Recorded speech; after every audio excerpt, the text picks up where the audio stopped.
Okay, welcome to the IEEE 1202 final exam review for this is spring 23 with Dr. Kogan teaching this class. This is the final exam review.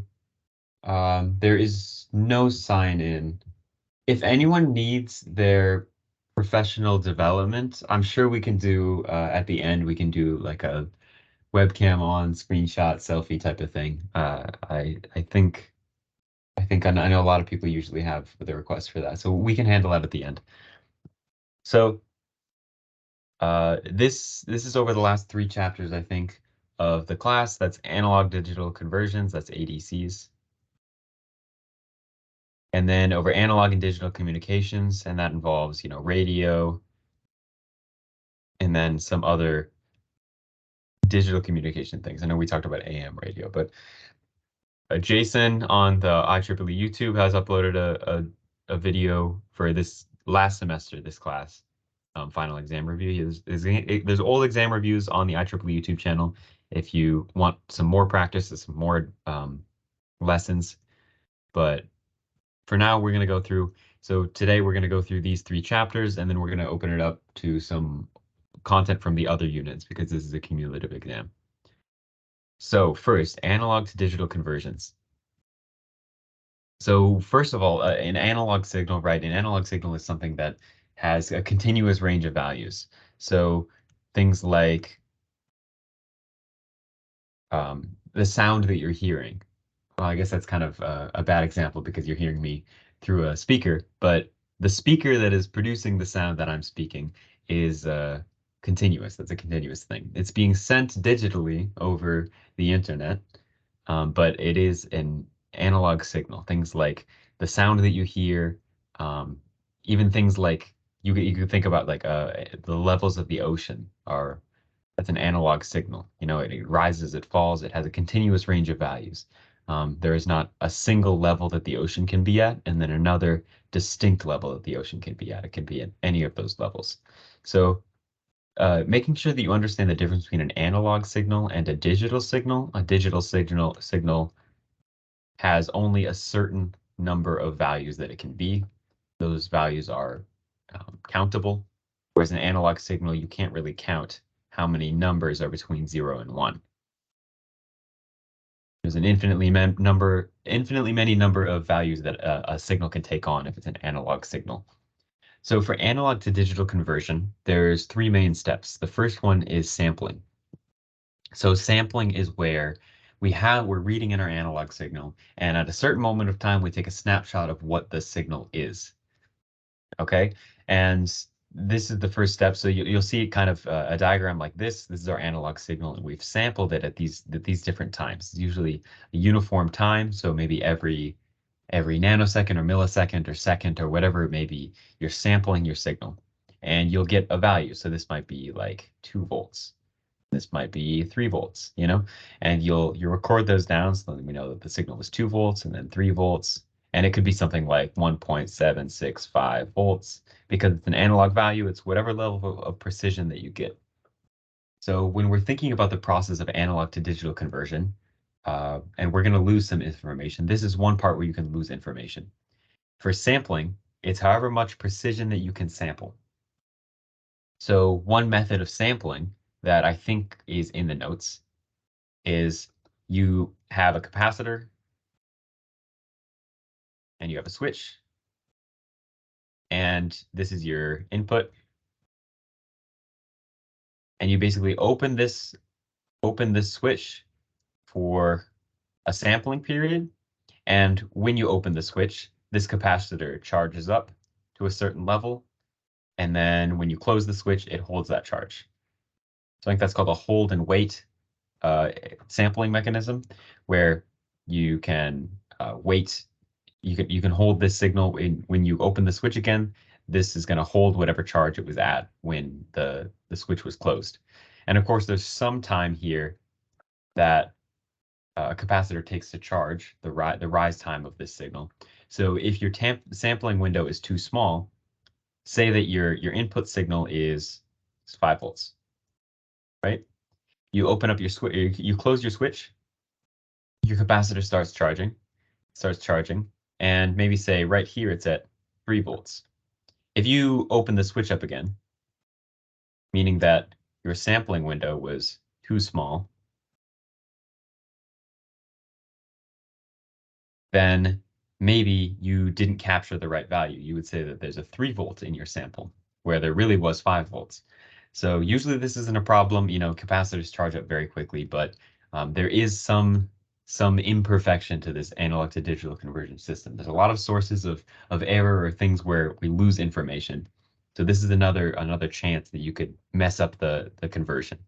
But in modern systems, usually you're going to be sampling at a pretty quick rate. This is just one example of a ADC sampling mechanism. Okay, so once we have these points, we can think about our signal as a discrete time signal, which means that instead of having a continuous range on the y-axis and the x-axis, on the x-axis we have only a discrete set of time spots where we have information about our signal. We don't know what's going on with our signal between those time spots because we weren't sampling it then. But at our timing spots, we know the value of the signal. So we've turned this into discrete time on the time domain, but it still has a continuous range of values that it could have been, right? This is like floating point the voltage values.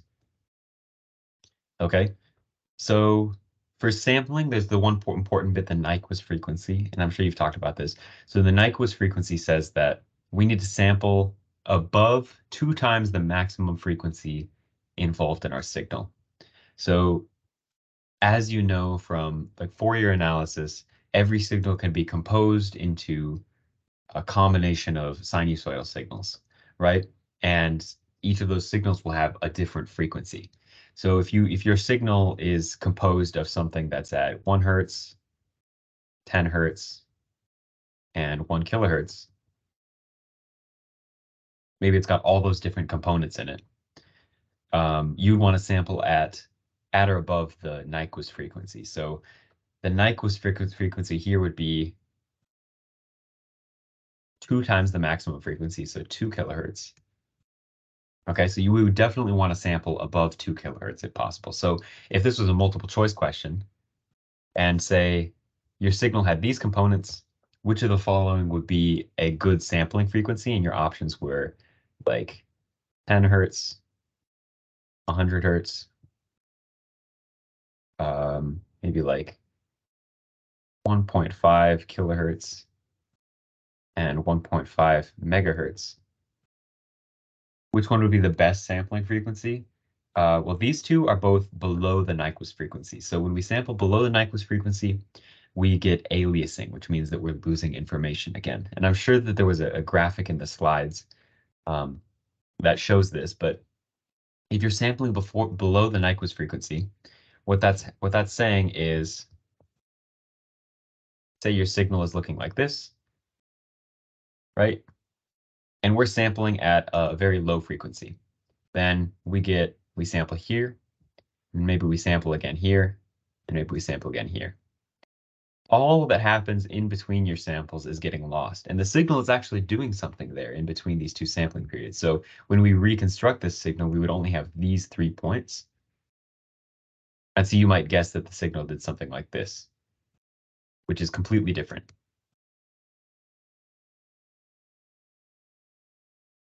So to prevent this issue, we need to make sure that we're sampling at or above 2 times the maximum frequency. So this signal is going pretty frequently, so we'd be sampling about 2 times per period.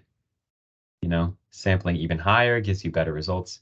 And then once we get all of these points again, we could reconstruct this signal a little bit better. So that's the idea behind sampling at the Nyquist frequency. So Nyquist frequency is about 2 times the maximum frequency. So if there's a multiple choice question you want to choose, maybe yeah, so for this one, right, if the Nyquist frequency is 2 kilohertz, we might want to choose this one, right? 1.5 megahertz, that's probably way too fast. It probably is expensive to sample at that speed. And so this is the best choice. So that's sampling, right? Sampling converts your continuous time signal into a discrete time signal. So once we sample, all that we have are the red points. Okay, but I'm going to keep this signal for the next thing. The next step is quantization. So we had sampling, and now we have quantization. So quantization means that we're mapping the sampled values to a finite set of values. So we had discrete time on the x-axis, and now we're going to get discrete values on the y-axis.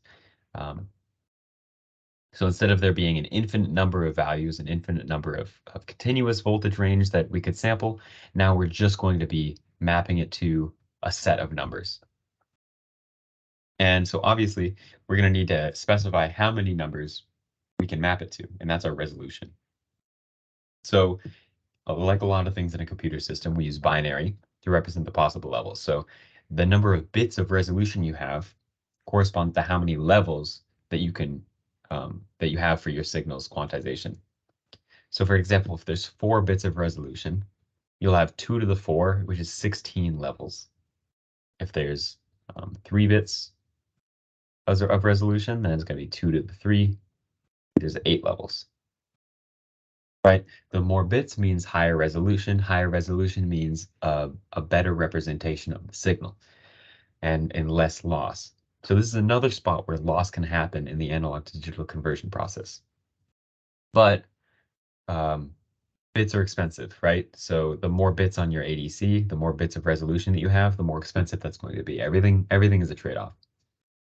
So with quantization, if we're mapping these values, these sampled values to these quantized levels, there's going to be some error. If we pick a value, let's look at this one.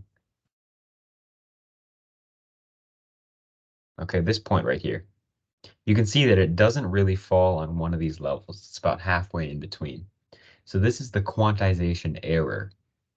When we pick this dot, and we're going to try and pick a level to assign it to. You know, for some of them, it's really easy. Like this dot, this is going to be a 5. If we're going from 0 to 7, this is going to be a 5. And then maybe this one is a 5 as well.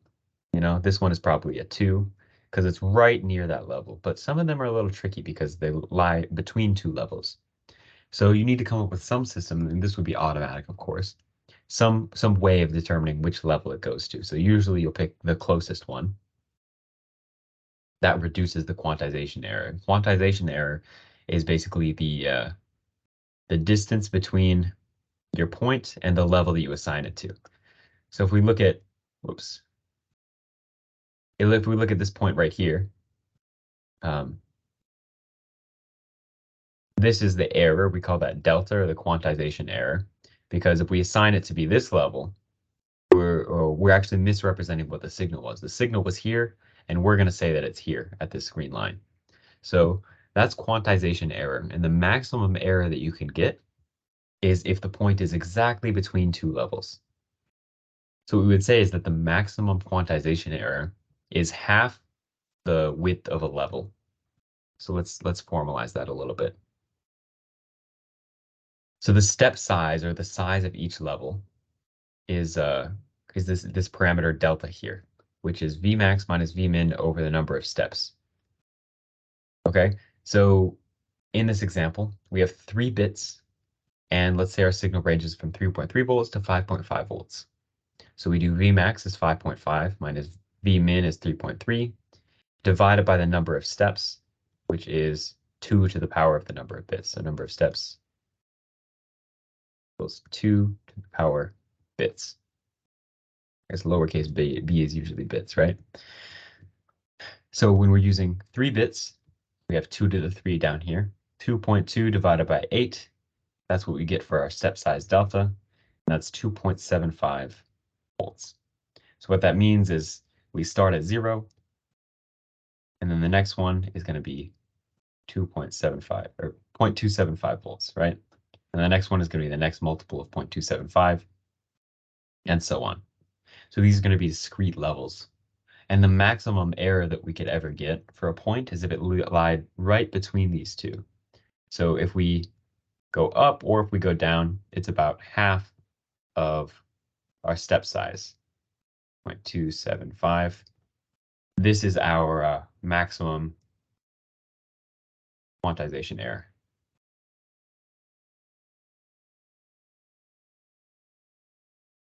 Okay, this is something important to know. There might be a question about that. It says like, what is the maximum error that you could get for a system that has like n bits and this voltage range, right? So you use this formula to find the step size, right? The step size is max voltage minus min voltage divided by the number of steps, and then half of that is your maximum quantization error. So here's a good representation of that. Kind of zooming in on a signal. These pink lines represent how much error there is for each point. So this one has just a little bit of error. This one has a little bit of error. The blue line represents the quantized signal. So when we sample, we just have points. When we quantize the signal, we tend to hold that whatever value we get here, we hold that value until the next sample. So whereas in the continuous domain, the signal keeps increasing during this range between these two samples. This would be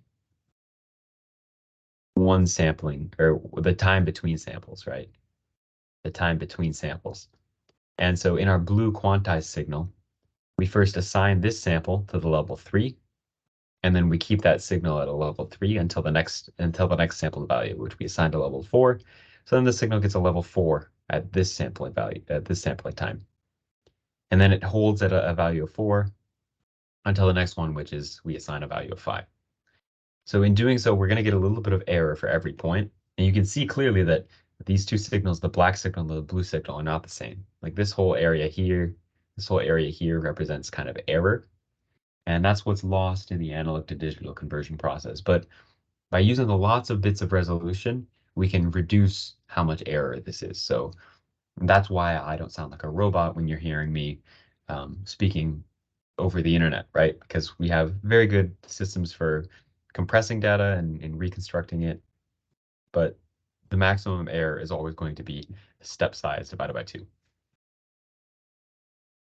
Okay, the next topic, signal quality to noise ratio, or SQNR. You'll see this a lot in signal processing. It's just generally like how clean is the signal, how good is the signal. And so if we think about all of these sources of loss, every one of the sources of loss is going to contribute to a loss, like a distortion of the signal, right? And in signal processing and in electrical engineering and in a lot of engineering, we use the term noise to just represent something that we don't want. Okay, noise isn't exactly always a sound. It could be just noise on a signal. Like if this is what our signal should be, and it looks a little bit like that's noise. Noise is something that you don't want. So we want the ratio of the actual signal to the noise. So a high ratio means that there's less noise and there's more signal. And we define that as doing the ratio of the signal to the error or the noise. And this is the power of the signal. So this equation, 3/2 times 2 to the power 2b. I'm not sure if you're going to be given this equation, but then there's the other form down here. So this is an exponential equation, right? B is the exponent of the 2. So the number of bits that we use for quantization will result in a certain SQNR, a certain noise ratio. And if we expand this out to decibels, because it's often reported in decibels, and we do the expansion, so for SQNR and dB, we'll do, oops, that's the wrong color. 10 times the log 10 of this ratio, which is the ratio of the powers, 3/2 2 to the 2b.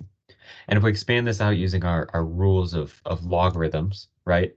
If two things are multiplied inside, that means we can separate out and add the logarithms. So log of this product is the same as log of 3/2 plus log of 2 to the 2b.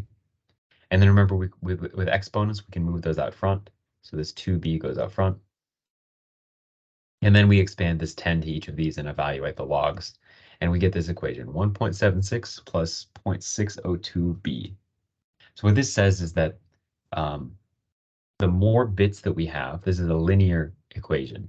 This is linear, right? Just like y equals mx plus b. With more bits means higher SQNR in dB, right? And each bit accounts for approximately 0.6 dB of SQNR. So this there might be a question like this, like you need to calculate the SQNR of a system that has a certain number of bits. So you'll plug it into this formula, or B is the number of bits, and that'll get you the SQNR in dB. Remember, don't get it confused between this is just the ratio in volts per volt, and this is in decibels. Okay. So the last step for the encoding process, right? We've gotten our quantized signal where we've set this into levels.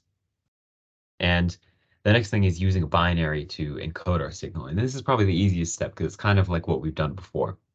But say that we have these different voltage levels. Like for example, in the case where we were going from 5.5 volts to 3.3 volts, right? Each one of these is going to be some voltage value between 3.3 and 5.5. And I think the step that we got was 0.275. 0.275. So this next one would be 3.575. On and on and on up until 5.5. So each of these levels has a certain voltage value associated with it. And if we can just remember that how we can map between the voltage level and the index of the level, then we can use binary to represent which level that we're at. Okay, so if we assign these numbers 0 through 7 to each of the levels, because we're using 3 bits, right? We assign a number to each level, and then we use binary to encode each of those levels into binary. So over here, we'd say like the quantized level that we're at level 0. The encoder output would give us a binary 0. And if we're at level 4, it'd give us a binary 4. And so in this way, we can represent our signal using binary, which is how our computer likes to think. And once we've done this, we have a completely digital signal where we have digital in the time domain because of the sampling. So we only have a certain fixed amount of samples that we have in our signal. And then on the y-axis, we now have a discrete number of values that the signal could be at. So we've kind of discretized both of the x and the y-axis. So this is a digital signal, and that's the process of analog to digital conversion. So there's definitely going to be loss. You can't do this perfectly, but the better resolution you have, the closer these are going to the digital signal is going to be to the analog, the less error you're going to have, and you can represent that error using the SQNR. The signal to noise ratio. So any questions on ADC, analog to digital conversion, before we move on?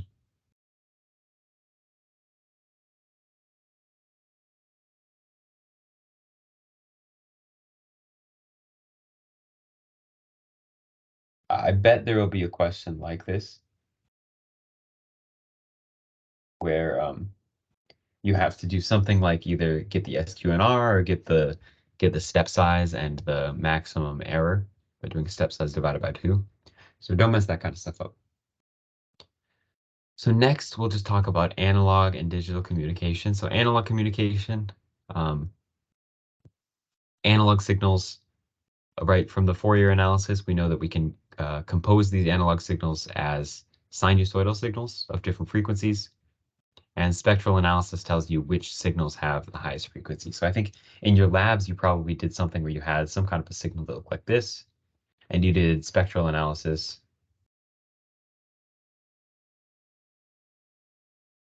And you generated a plot that looks like this, where you have your frequency on this axis and magnitude on this axis. And then you might have like a little plot like this. And these would show you and there's like little noisy bits down here. And this shows you the frequencies that are most represented in your signal. So if you did this on a pure sine wave, then you would just get a single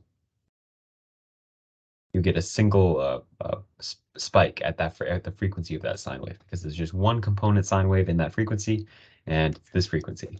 But if you have a more complicated signal, you might have your spectral analysis all over the place.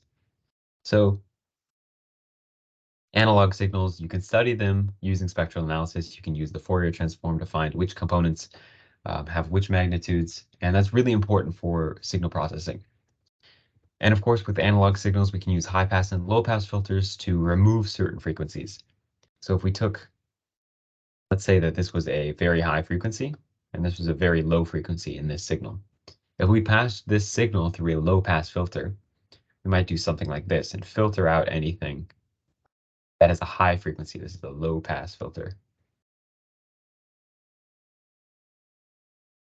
Right? So that would discard this frequency, and what we'd be left with is a cleaner signal that only has the frequencies that are below a certain cutoff frequency. So you probably did a lab like that, or maybe you haven't yet, but this is an important concept, using a low pass filter, a high pass filter to remove certain frequencies. And really, you can do it. It works. If you have a signal that's very noisy, it has certain high frequency components, you can filter out just the high frequency components, and the low frequency components, for the part of your signal that you want, will remain. It seems like magic when you see it happen, but it happens every day when you speak into a microphone and everything like that. So some of the terms with analog communication systems, and I know you hit radio pretty hard in this unit. Bandwidth. Bandwidth is the range of frequencies where a signal is unattenuated. So think of a band pass filter, where you have, like, this is the Bode plot for a band pass filter. It goes up, then it goes down, and you have two cutoff frequencies. This is the pass band, and the width would be the bandwidth, right? So it's kind of just the how much frequency wiggle room do you have, and each of these would be a cutoff frequency, right? So you talk about amplitude modulation, or AM radio, as one means of analog communication. You're sending radio waves, which are light waves, that encode sound in a certain way. So AM radio has lower quality, and it works at a lower frequency, and it has about 10 kilohertz of bandwidth, whereas frequency modulation, or FM radio, is higher quality, uses higher frequency carriers in the megahertz range, and has a 200 kilohertz bandwidth. So if you ever switched your car radio from the AM to the FM or back, you can probably remember that the AM radio doesn't sound nearly as good as FM radio. And that's because it has higher bandwidth, and higher frequencies allow it to encode more information more quickly with less loss. So for signal transmission, there's all these different steps of the signal transmission pipeline, and these are in your notes too. So the input transducer, it converts a real world signal to an electrical signal. So like a microphone, your input message would be some kind of real world analog signal, and the transducer has to convert that into an electrical signal of some sort. So at the output of this, your message signal might be some sort of sine wave or combination of waves, but it's going to be an electrical form of the real world signal.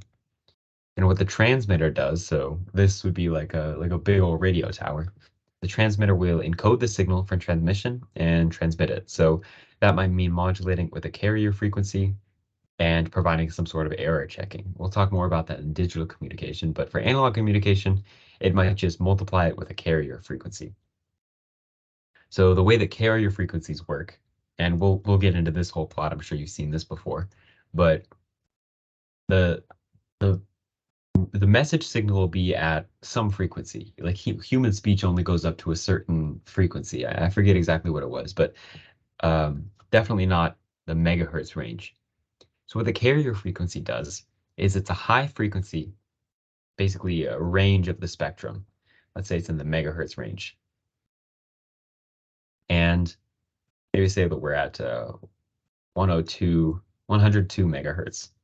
So your carrier frequency is a very high frequency signal. It looks like this. And what you do is you multiply your signal, which is a much lower frequency signal.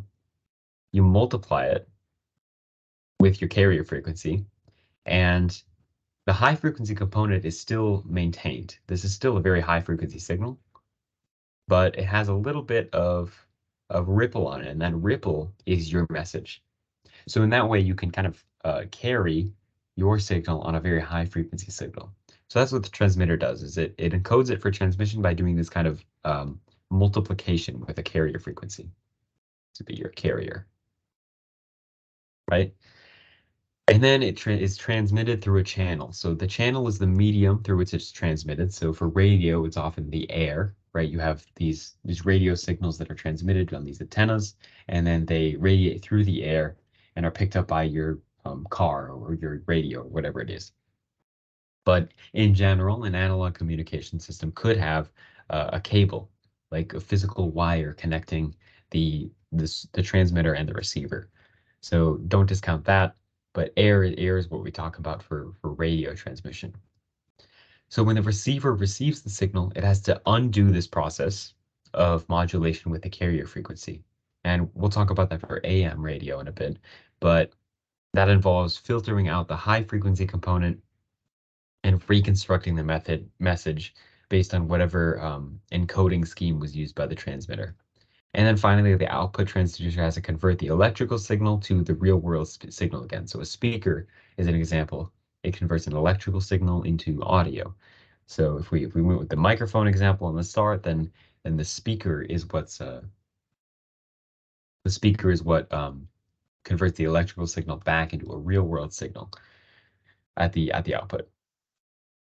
So pure analog communication systems, that is not how we are communicating right now. We're communicating using a digital communication system where my analog voice, where I'm speaking, is getting picked up by my computer and turned into a digital signal. That digital signal is being encoded and sent over the internet through to you guys, where your computer speakers are converting it back into an analog signal. So we'll talk about digital communication next, but for analog systems like radio, this is all that it is.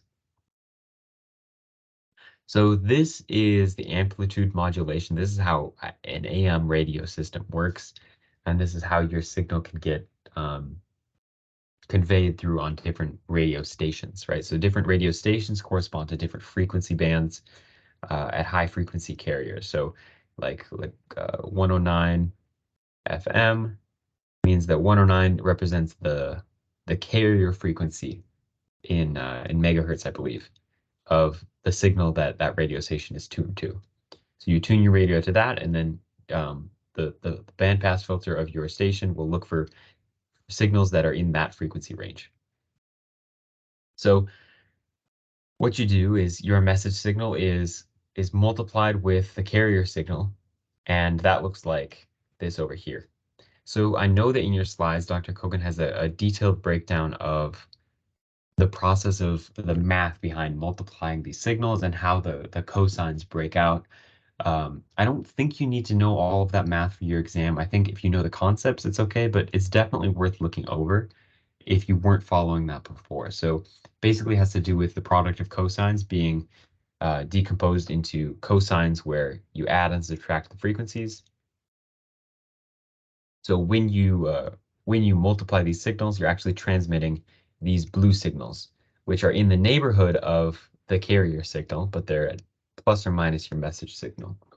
And your message signal is going to have a bunch of different frequencies, but this is just if you imagine your message has one frequency, this is how that one frequency will behave. So this is your message at the carrier frequency plus a little bit of your message frequency, but the carrier frequency is much, much greater than the message frequency. So these spikes are relatively close together, and this is a very large distance. So you're transmitting at around the carrier frequency, and then the receiver is receiving, your receiver receives both these high frequency kind of noise signals and your original message frequency. And again, that has to do with the decomposition of the cosines. But then what happens is the purple is the received signal, right? So it's receiving this high frequency component and then the low frequency component, which was your original message. So the receiver will use a low pass filter to filter out everything that's above a certain cutoff frequency, leaving only your message intact. And that's how a radio system will transmit a message and deconvolve it through your car radio, and you can hear the message and you won't hear the carrier signal. So another thing that we talked about a little bit, and some of you may have seen this before in your math classes, I think they've been changing the degree plan so you don't need to take AEM anymore. Someone correct me if I'm wrong, but I think at least CE majors don't have to maybe, and maybe EE as well. Don't have to take AEM, which is advanced engineering math, where you really deep dive into the Fourier analysis. But definitely recommend if you are interested. This is a very intriguing concept. It can do some wonderful things, and it has a lot of applications in signal processing. Um, but the Fourier transform, basically what it is, you convert a time domain signal into a frequency domain signal, or a frequency domain. So it's kind of like how we talked about before, where you have your signal, and then you convert it in some way into where you have frequency on this axis and amplitude on this axis, and getting the components that make up your signal. So this is like frequency domain, whereas a time domain signal is the wavy one. Okay, yeah, no AEM for CE majors. Yeah, it's I would say that is a shame, but you probably wouldn't have enjoyed that class anyway, unless you're really, really, really into math, to be honest with you. I think a lot of people didn't like that class. So I hope that you still get uh, kind of a crash course onto Fourier analysis, because it's really important, and it's one of those like very engineering-y concepts that other schools will definitely talk about. So uh, make sure that you know what this stuff means. At least you've seen it before.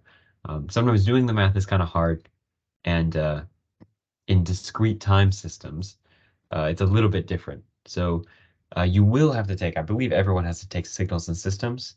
There's a CE and an EEE version, and they'll both dive into this concept a lot. So you'll probably be seeing it for the first time then in signals and systems, which might make it a little bit harder, but you'll definitely talk about Fourier analysis and like other different transforms that allow you to encode certain things or analyze certain parts of a system. So anyway, I don't really know why uh, the professor is introducing this in this course, but it's definitely nice to talk about when we're talking about signals. So the Fourier transform converts a time domain signal into a frequency domain signal, and the inverse Fourier transform does the opposite. It converts that frequency domain signal into a time domain signal. So this is kind of what it looks like. It involves an integral of the time domain signal with this complex exponential here, e to the negative I or j omega t. And this is your frequency domain signal, and you do the similar thing. It's kind of the same process in reverse. So in signal processing, there's really important signals that we talk about, like or functions that we talk about, like the Dirac delta function. What this is it's a pulse. It's a pulse that has ideally infinite amplitude and zero duration. So it can't really physically exist, but the concept or the idea of it is the idea of sampling, right? So when you sample, you want to take is just a little short pulse of what your signal is. You multiply this little pulse by what your entire signal waveform is, and that will get you a sample at that point. So that's kind of the idea of the delta function. And the step function is another one that's very important for signal processing. When you talk about like the step response of a system, it's how it responds to a change, really. And by characterizing a system's response to the step function, you can tell a lot about what the system is like damping and everything. So you'll probably see something like this, maybe not directly phrased like this in your physics classes, like spring damping.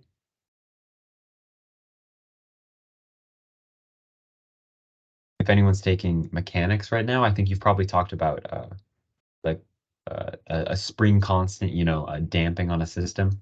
If you push the spring or provide it some initial energy, that would be like the step. That'll result in some sort of oscillation on the output that usually gets returned to zero. So this is like the input, and this is the output.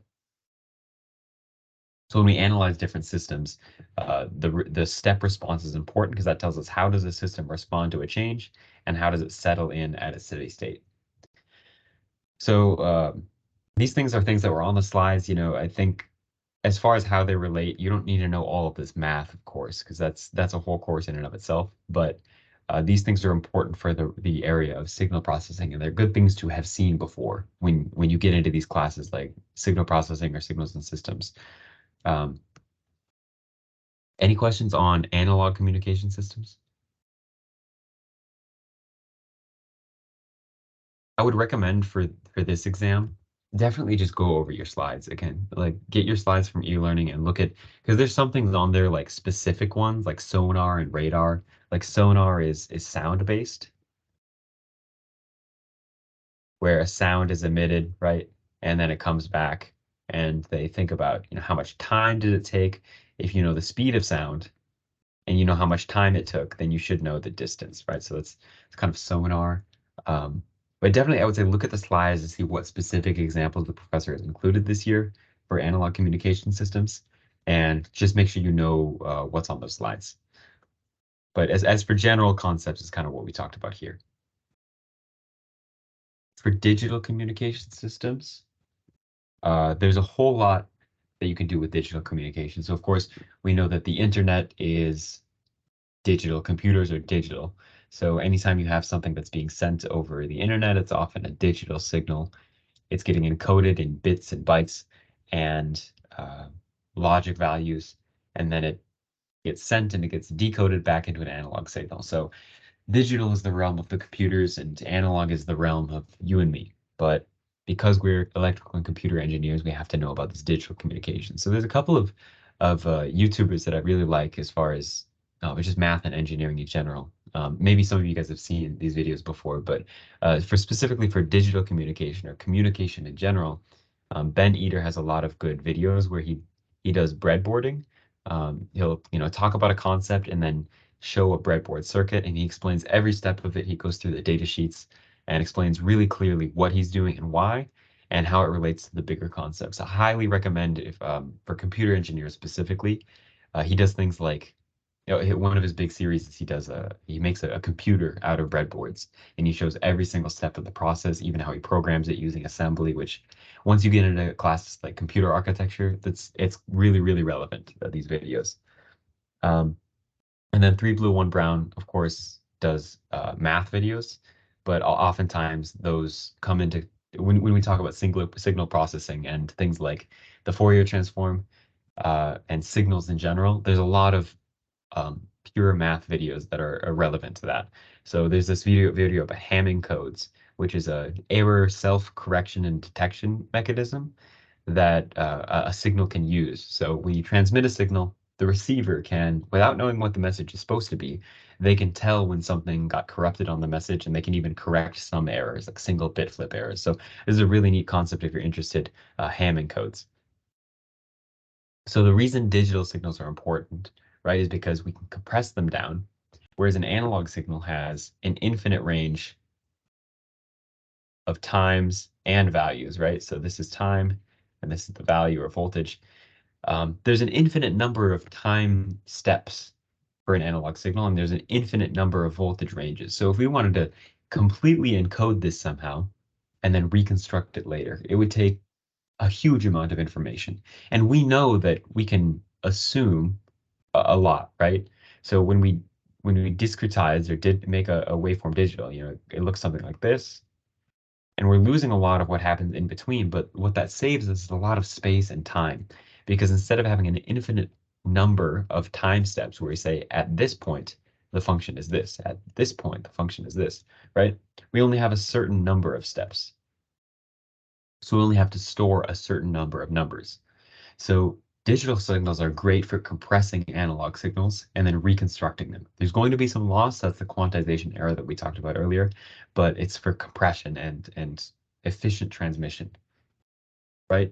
So, and yeah, they can be compressed and stored and transmitted more efficiently than analog signals. So in digital communication systems, there's of course going to be a couple of extra steps. So we still have our input transducer, which converts the real world signal into an analog electrical signal, and we pass that signal through an analog to digital converter. So once we get that, we'll have a digital signal. So we talked about ADCs, we'll get a digital signal.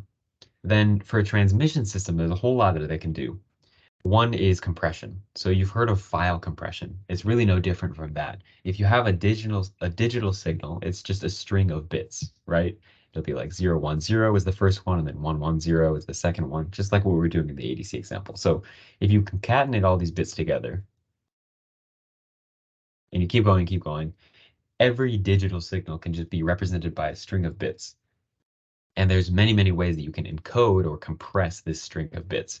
Like, for example, if your signal is a bunch of ones, you can just say that this is 15 ones.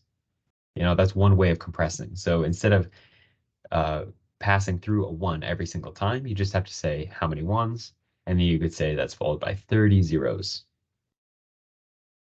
That's one way of compressing. So there's different ways of compressing and stripping out redundancy, like this extra information, to reduce the size of the message. The smaller the message is, the more quickly you can transmit it. So that's what the source encoder does, is it kind of encodes this signal using some kind of a compression or stripping mechanism. And it needs to be understood on the output too. But then the channel encoder, what that does is it re-encodes some of the signal with noise preventing measures. So this might introduce something like a parity check. So if you know parity, I think this was on the previous exam, but say that your message is this string of bits. There's one, two, three. There's three ones total. So the parity bit would say there's an odd number of ones. There'd be a parity bit, a separate bit that would say it's one. That means there's an odd number of ones. So if in transmission something happened and one of these bits got flipped and the receiver received 0001110 and a parity bit of 1, the receiver would say something doesn't add up here because I am getting that there's an even number of ones, but the parity bit says that there should be an odd number. So here's where the receiver could say, can you please resend the message? Or if a certain self-correcting codes are used, that might be able to correct and detect which one was supposed to be flipped. So the channel encoder will do some sort of error detection or prevention mechanism encoding into the signal. And then, of course, there's going to be a transmitter that transmits the signal through some channel, which might be the air for like Wi-Fi, or could be a fiber optic cable. And then the receiver has to undo this error correction or detection mechanisms. So whatever kind of error compression was used, uh, the the receiver and the channel decoder will detect the errors and undo that kind of encoding. And then the source decoder will reconstruct the message using the reverse of whatever compression algorithm was used on the source encoder. And then, of course, we do digital to analog conversion and send it through the output transducer. So these kind of yellow parts are the same as the analog, but then all this bit in the middle is new to the digital world. So redundancy is kind of what the encoder strips away. Like we talked about being able to say just 15 ones instead of just having a 1 15 times. That saves space. So other redundancy methods are redundancy in general is just having extra of something for robustness and noise or for safety to make sure that your message gets there safely. So one thing is just to send a message twice. If something gets wrong with one message, the other one might arrive safely. Another form of redundancy is to send differential signals. So say that we have a digital waveform. So our string looks like this. So we can look at a timing diagram, right? And make a signal that looks like this.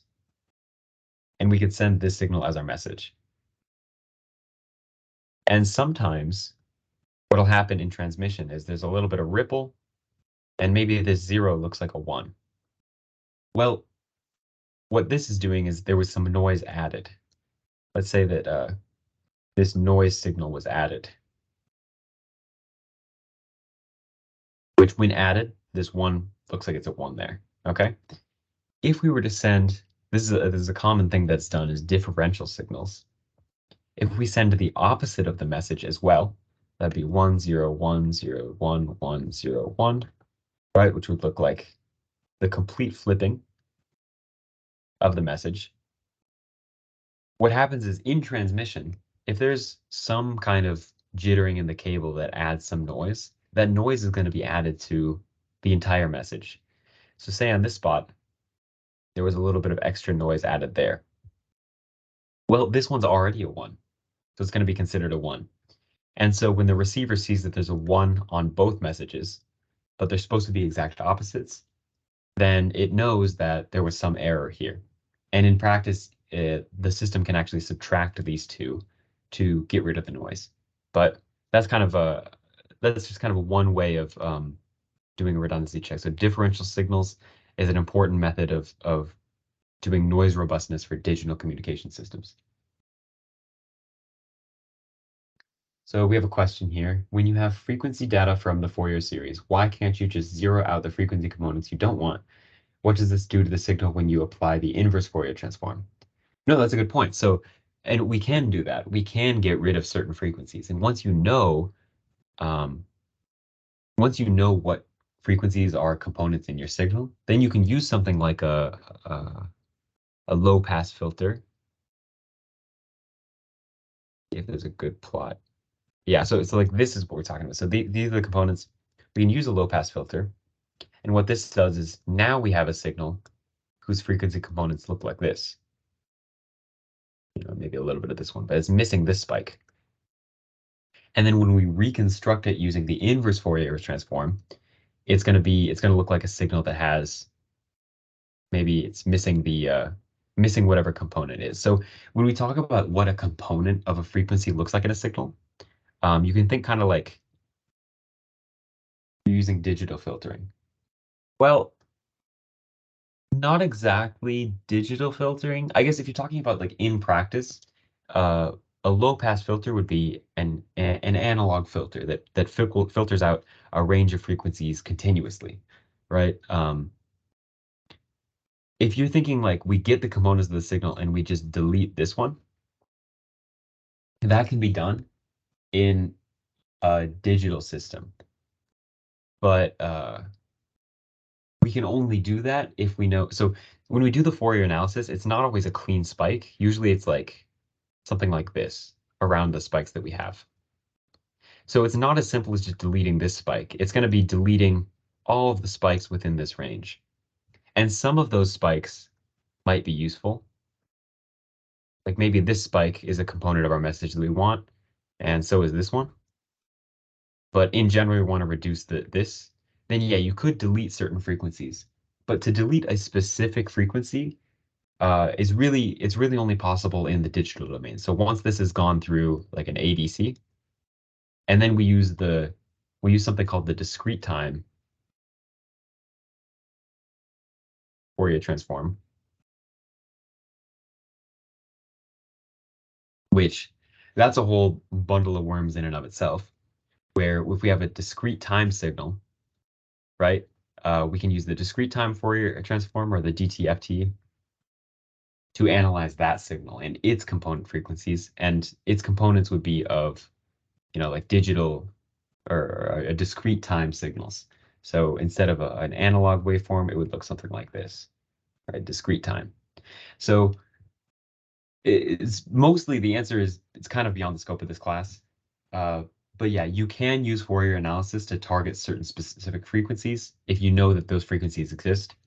But as for getting exact, like sharp filtering lines, um, it's tough to do that. Your filter is always going to have some roll off.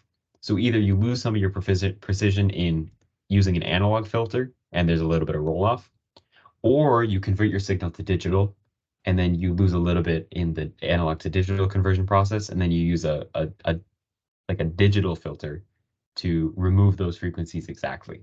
So you're going to lose a little bit either way, but definitely that's a concept for like your signals and systems class, or if you take a digital signal processing class. I believe those are offered at the graduate level of this school. So good question though.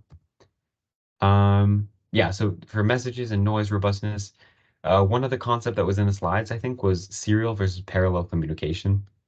Um, Serial communication is where you send the message as kind of a signal, right? So this would be like we were sending the message like this, 10101, we send it one after the other, which is nice because we just have one wire connecting, a host system to, this is the sender, and the receiver. We just need one wire, and we send that signal, on this wire, and then the receiver reads them in one at a time. So this is good for long distances because for a parallel communication system, you need one wire per bit that you're sending, basically. And you would send it here, like 1, 0, 1, 0, 1, 1. So this requires more wires. So it doesn't make sense for a long distance to use a parallel communication system. But a problem with serial communication is the receiver has to read these in real time. So sometimes what it does is it can buffer that input data. So instead of processing it right away, it stores it into a buffer. It'll go 1, 0, 1, 0, 1. And then once this buffer is filled up, then it looks at this buffer and starts to analyze it. So this introduces a little bit of delay in the process because we have to wait for all the data to receive, and then we have to analyze it. Or if the receiver is busy or if the buffer overflows or gets full without processing, then you might lose some data. Parallel communication is where all of these things are sent at once, right, to the receiver, and the receiver will access them in parallel all at the same time. And this is faster usually because instead of waiting for each bit, there's going to be a time associated with each bit in a serial communication. You can send them all right away, and the receiver instantaneously has access to every bit. But it is more expensive because it requires one wire per bit that you want to send. So in a digital system, these are two options. Usually a parallel communication will be used on a chip, communicating between the memory and the CPU. You'll have a bus of wires, like 32 wires, where you send 32 bits at a time. Whereas a longer communication will be a serial communication. So like your keyboard or a mouse, if you have a USB keyboard or a mouse, those will probably use a serial connection. Or if you know your microcontroller uses a UART, which is Universal Asynchronous Receiver Transmitter. This is a serial communication guideline, and you'll probably talk about that. I don't know if it's on this exam, but UART has some certain things. So I would say definitely for specific examples, like whether UART is on your exam or what you need to know about that, I would say consult your notes. Because your professor will have given you the resources that are going to be on the exam. But for general concepts, these are the things to know and to understand in general for these digital communication systems. Okay, so that concludes the things that I have prepared for the content that hasn't been on an exam before. I think if there are any specific questions, we can tackle those first. Are there any things from the previous exams that you'd really like to look over? Otherwise, I can just make up some examples and we'll go through some of the things that I think might be on the exam. But any points of confusion from anywhere throughout this course?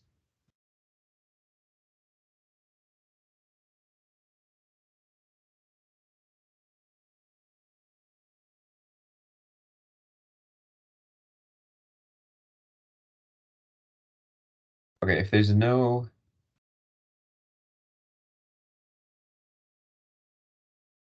there are no questions, then and feel free if you have any questions, shout them out because the exam review is for you to prepare for your final exam, which I believe is next week. But let's go over some things that are definitely going to be on the exam. So one thing that I can almost guarantee will be on your exam is, say you have a sinusoidal source, which is 5 volts peak at, let's say, 60 hertz. Okay. And it's connected to RLC in parallel.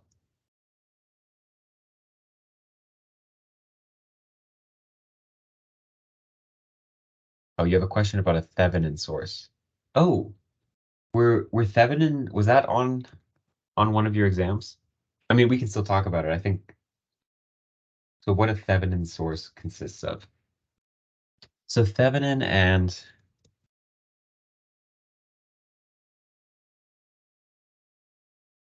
Basically, what a Thevenin source is, it's a voltage source combined with a resistor. Okay, and this is a concept that will probably seem shocking at first. It's a little confusing, but you're definitely going to use it when you get into what is the class? ENA, electric network analysis. So what the Thevenin and Norton theorems say is that if we have a voltage source, we'll call it V Thevenin, and this resistor R Thevenin, and it's connected like this, and we don't know what it's connected to. What if it's connected to some other, whatever circuit, and we cut that circuit here? We can look at this Thevenin voltage source and this Thevenin resistance, and we can say this will have the same behavior. It will affect whatever is left of the circuit in the same way as if we have a certain current source with a resistor. So this is technically, this is the Norton equivalent. So this one is Thevenin, and this is Norton. And I always remember Thevenin has a V for voltage. So what these say is that these two things are equivalent as it relates to the rest of the circuit. Now you have to make sure that the resistors and the voltage and current sources are the right values. And so the way that these are related is that your Thevenin resistance equals your Norton resistance, and your Thevenin voltage equals your I times your R. So in a simple system like this, you can replace the voltage source and this resistor, which is in series with the voltage source, with a current source that is in parallel with this resistor. Okay, and sometimes this is useful for simplifying a circuit. So say that this is connected to some resistor that looks like this, and then everything else, there's a whole bunch of other circuit here. But when these two resistors are connected like this, then we can combine them in parallel, and that might help us simplify the rest of the circuit. So what a Thevenin source is it's like a voltage source that has a resistor like this, and it's isolated from the rest of the circuit. Like there might be other things connected here, but you can combine this block with this block, right? And it has the exact same results of the exact same impact on the rest of the circuit. Good question. Yeah, I don't know if that's on this exam, but have you guys seen that in this class before? All right, yeah, thanks, Stephanie, for joining. Yeah, I'll send you the recording after, and we will get this uploaded to the IEEE YouTube channel. Okay, yeah, let's continue on with this example. But yeah, if you have any other questions, keep them coming. That's what I'm here for. So, unfortunately, you guys will have to deal with me making up values, and sometimes when I make up values, they don't work out to be very nice. But you got to prepare for the worst, right? So let's call this one, um, I don't know, let's just make it simple. Let's call this 5 ohms, 2 henries, and 1 farad. These are not at all realistic values. Usually you'll find that capacitors, most of the capacitors you see are in the nanofarad to maybe like microfarad range, right? Or inductors maybe are in like the millihenry range, maybe smaller than that. And then resistors are often in the kilo ohm range. So they're not all the same, but if I remember correctly on your exam, usually they'll just give you nice numbers, and the idea is to kind of just work with the math. So what we want to do is let's find the current from the source. Okay, so to find the current, we're going to need to find the equivalent impedance and then do voltage divided by impedance, which gives us current, right? V equals I Z, or I equals V over Z. Okay, so when they're combining in parallel, we're going to have the impedance from a resistor is just 5 ohms, right? The impedance from the inductor is J omega L, where, okay, so they give us that 60 hertz is our frequency. Frequency is 60 hertz, which means that our omega, which is 2 pi times the frequency, is 2 pi times 60, which I believe is around 377 radians per second. Okay, so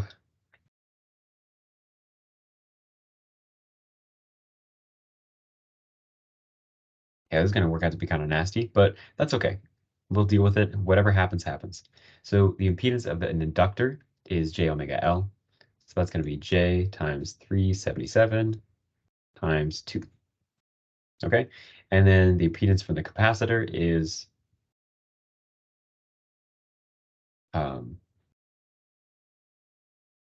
1 over J omega C, which is like 1 over J times 377 times 1 farad. Okay, and if we simplify these, 377 times 2 is going to be, quick math, quick math, quick math. Isaac pulls out his calculator. 377 times 2, 754. With a little j out front, right? And then this one is going to be 1 over j omega c, which if the j is in the denominator, we can move it up to the numerator. So that's like negative j over 377. And we could just leave that as, we can leave that as is, right? So when these combine in parallel, remember, once we've abstracted them away into impedances, then we can treat them all like resistors. So in normal cases, right, if you have 2 capacitors in parallel, in a normal case would be the sum of the capacitors, right? So if this is C1, C2, the equivalent capacitance would be C1 plus C2. But when we've abstracted them all away into impedances, then we can just combine them in parallel like we do resistors. So our equivalent impedance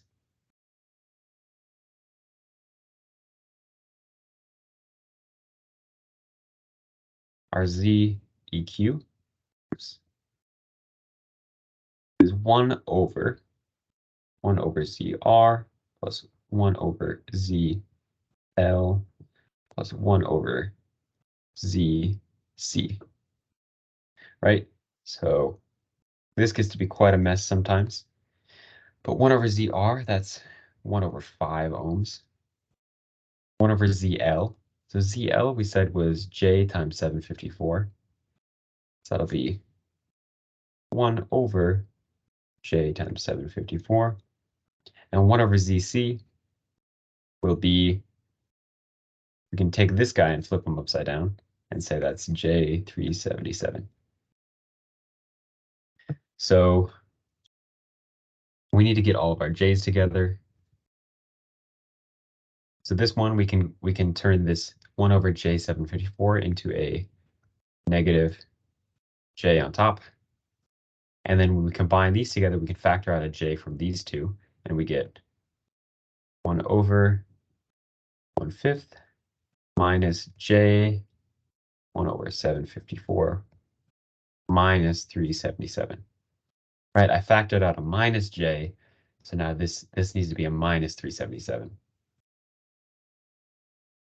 Okay, and then this will work out to 1 over 1/5. And my gut tells me that this is close to 0. Minus 377 is going to give us something close to negative 377. So let's test that. 1 over 754 minus 377. Yeah, that's just about negative 377. So that is times a negative 1, so we'll say plus J377. Okay, so now we've gotten to the point where keep having to do this. We've gotten to the point where we need to do a division with a complex number. So often it's nice to turn this into polar form and then do the division, and then we can convert it back if we need to. So 1/5 plus J 377 is then rectangular. Want to convert it into polar form. Then we need to get the radius and the angle, right? So the radius is going to look like r at an angle theta degrees. The radius equals the sum of the squares, so 1/5 squared plus 377 squared, which again is going to be close to 377. I told you this is a bad example, but this will be point something. You know, you'll work this out on your calculator. And the angle, can anyone estimate what the angle might be? If we've got a very small real component and a very large imaginary component, anyone think what the angle might be?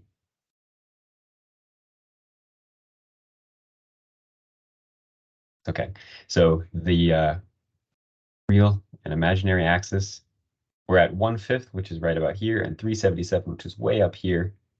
So we're looking at an angle of 90 degrees.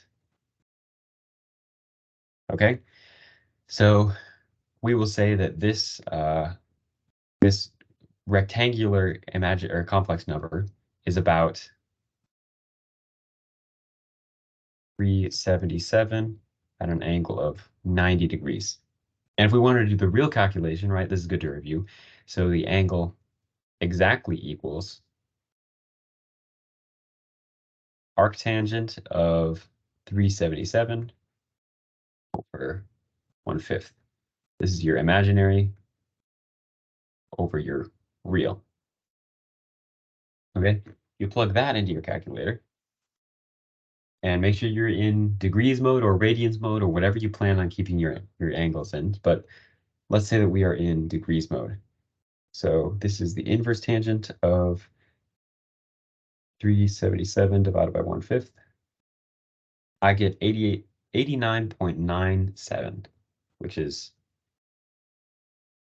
89.97 degrees. Okay, so actually let's just pretend like this is not exactly 90 and call this 89.9 degrees. No, it's not exactly right, but let's just pretend. So 1 over that, when we do division for a polar form number, we can say that the magnitude is the ratio of the magnitudes. So this is like 1 at an angle of 0 degrees. So the magnitude is going to be 1 over 377. And that's going to be at an angle of 0 minus 89.9. So negative 89.9. Okay. So we've done this division. And this is our VEQ, right? This is our equivalent impedance from those three things in parallel, ZEQ. So this is a very small number, 1 over 377, that's the magnitude, and at an angle of negative 90 degrees. So again, if we draw our plane, this is a very small magnitude at an angle of about negative 90. So we're right about there, right? So in general, this is not going to have a lot of impedance to current. So the yeah, okay. So that's our equivalent impedance, right? And we want to find current. So we know from Ohm's law, the generalization of Ohm's law is V equals IZ, or I equals V over Z. So we know our voltage is going to be, it's 5 volts peak to peak, and we have no phase shift. So our voltage is 5 at an angle of 0 degrees. And our Z is 1 over 377 at an angle of negative 89.9 degrees. So we do this division and we do I equals 5 at an angle of 0 degrees over 1 over 377, angle of negative 90 or negative 89.9. which gives us about whatever 377 times 5 is.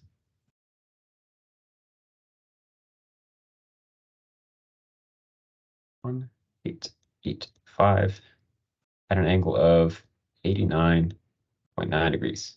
All right, so this would be our current. And of course, this is a very large current. So why do you think that is? Well, we can see that these three are in parallel. So this is a very large current. Sometimes it helps to have kind of a gut check of what would you expect the answer to be. So something that's true for every circuit that has components that are in parallel is that in general, if you have two resistors in parallel, right? Let's think about two resistors in parallel.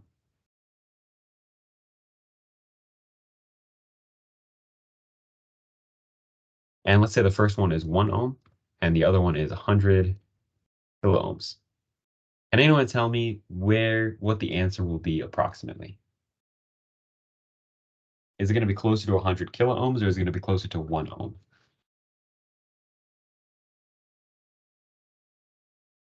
We're talking about the resistance, the equivalent resistance of these two. Generally, the resistance is close to the smaller one. If you have two things in parallel, your resistance is going to be close to the smaller one. If we did the math, we could do 1 times 100K over 1 plus 100K. And so when you do it mathematically like this, you can see that this is about equal to 100K over 100K, right? We're missing the plus 1, but 1 plus 100K is about 100K. So this, of course, is approximately equal to 1. So in general, when we have components in parallel, the one that has the smallest impedance will dominate. If we look at our circuit, we've gotten a very large current because we had a very small impedance. And the reason we had a very small impedance is because it wasn't because of the resistor and it wasn't because of the inductor. It was because of the capacitor, right? So we look at our equations. The reason we have such a small impedance, we see that this 754 basically got drowned out by the 377. So what happens is the capacitor was actually the component that had the smallest impedance. And because they're in parallel, the capacitor's impedance was the smallest, and that way it dominated these three. So we have a collectively small equivalent impedance. So this is an important concept that between two parallel components, the smaller one will tend to dominate. If we had the same thing in series, for example,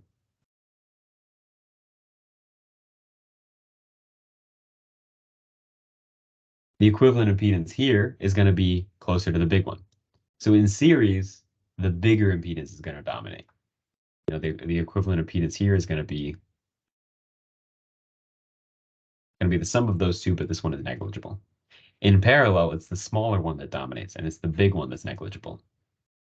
Okay, that's an important concept that you know, a lot of professors will never tell you that, but it'll help you when you're gut checking your answers. So if you solve out these things like the capacitor, inductor, and resistor impedances, and you look at which one is the smallest, that one is going to dominate. So the equivalent impedance is going to be close to the smallest one.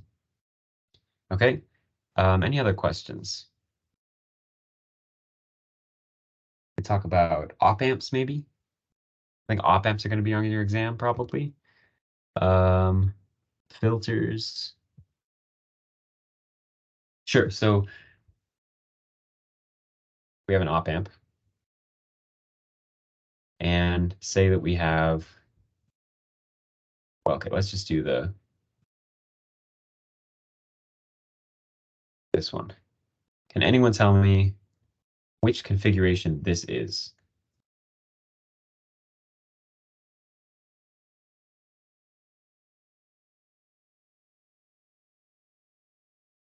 This is an inverting amplifier, right? So what is the gain of an inverting amplifier? So the gain, which is V out over V in, is going to be for an inverting amplifier, going to be about RF or R in. Okay. And you can derive this, again, by using your properties of op amps. So the important things to know about op amps are the current going in is 0, which we could call that I minus equals I plus as 0. We know that whatever the voltage at this node is about equal to the voltage at this node, V plus equals V minus. And we know that the open loop gain is approximately infinity. And with these things, we can derive the equation of the gain of any op-amp circuit that we see. For this one, we could say that we know that the current going into this op-amp is 0. So all of the current must be flowing through this path. And since we know the current flowing through the resistor and we know the resistance value, we can get the voltage drop across it, right, for both of these resistors. And because we know the voltage drop across it, we can use KVL to say output voltage plus the drop across RF, because it's the voltage here. We know the voltage here is 0 volts because positive input is grounded. Okay, and that gives us, if we know our V out, we can get our V in. Okay, op amps. Trying to think about what else is definitely going to be on this exam. My recommendation would be definitely look over your notes from the last couple of chapters, the analog and digital communication chapters. There's some examples on there that I didn't cover. There's specific kind of specifics, but make sure you read over those examples, but understand the concepts for any general questions. I would put money on there being an impedance question like this, either series or parallel. There will probably be something like KVL or KCL, because those are really important concepts that you can't pass this class without understanding KVL and KCL. So remember, KVL means that the sum of voltages around a closed loop is 0. So we have our circuit that looks like this.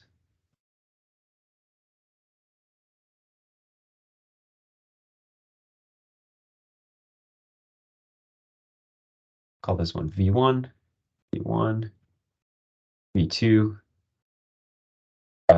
and this will be VR1, VR2.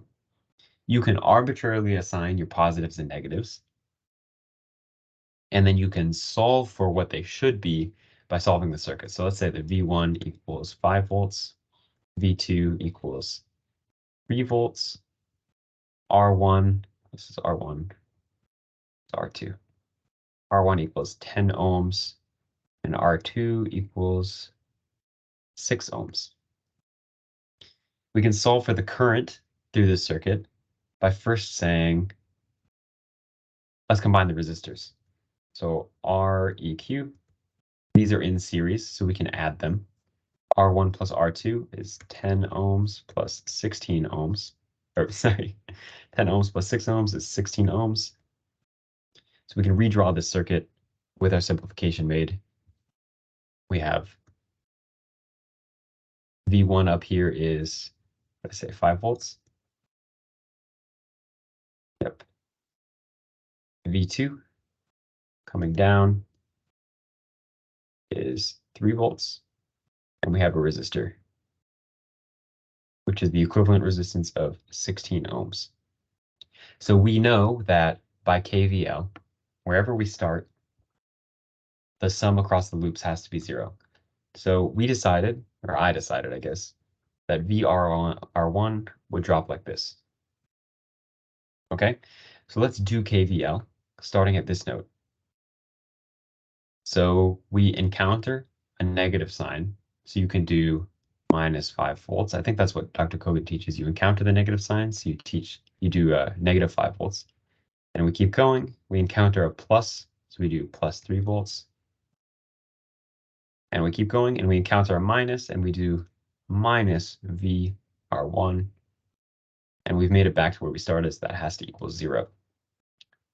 Well, now we can solve. Negative 5 plus 3 is negative 2 volts. Minus VR1 equals 0. This means that VR1 is -2 volts. So what that's saying is the voltage across this 16 ohm resistor is -2 volts. So what that means is actually the real, it's -2 volts with this polarity. If we had defined it like this, we would have gotten a +2 volts. Okay, and in either case, it means that the current is flowing in this direction. It's a little bit clearer to see when we have a positive voltage. From positive to negative, we have a 2 volts. So it's going to flow from right to left.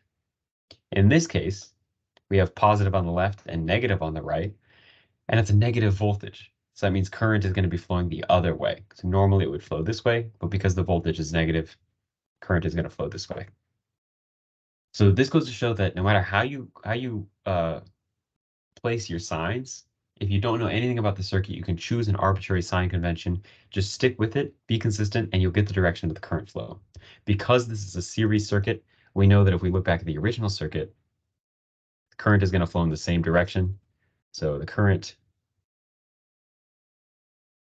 is going to flow this way. And we know that the value of that current through this resistor, we had 2 volts and 16 ohms. So V equals IR, 2 volts equals I times 16 ohms, which means that I is 2/16 amps. It's 1/8 of an amp. And with that, we know that there's 1/8 of an amp flowing this way through the circuit. So we can solve for the voltage drop across each of these individual resistors by doing VR1 equals VR2, using Ohm's law again, is 1/8 of an amp times R2. Okay, so again, simple circuit things, but make sure that you know how to work with these circuits because you don't know what kind of a circuit you're going to get on your exam. But I've reached about the time.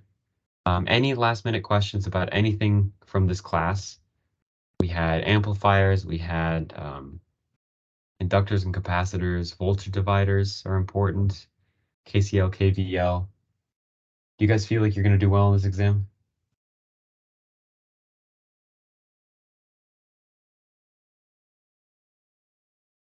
Well, I hope that you do. I hope that you do well. I would trust that Dr. Kogan is not testing you too much. But if you know how to deal with these circuits, if you feel comfortable working with these complex numbers, that's going to be a big help. I can guarantee you there's going to be a question like this, where it's either series or parallel in some way. Read over your notes, and I think Dr. Kogan has an in-class review this week, right? So pay attention. She knows exactly what's going to be on the exam because she made it, right? So I can only do my best. But if there are no other questions, again, always feel free to reach out on the IEEE tutoring Discord. Just send a question in the tutoring chat or private message one of the tutors if you don't feel comfortable sharing your question in public. It's totally fine, but make sure that you get the help that you need. There's a lot of people that are available to help you for 1202, so make sure you ask questions. If you have questions, someone will be able to answer your questions. If there's nothing else, though, I will end the recording here. And we will get this posted on the YouTube. I don't know when, but probably within a day. Okay, so I'll stop the recording here.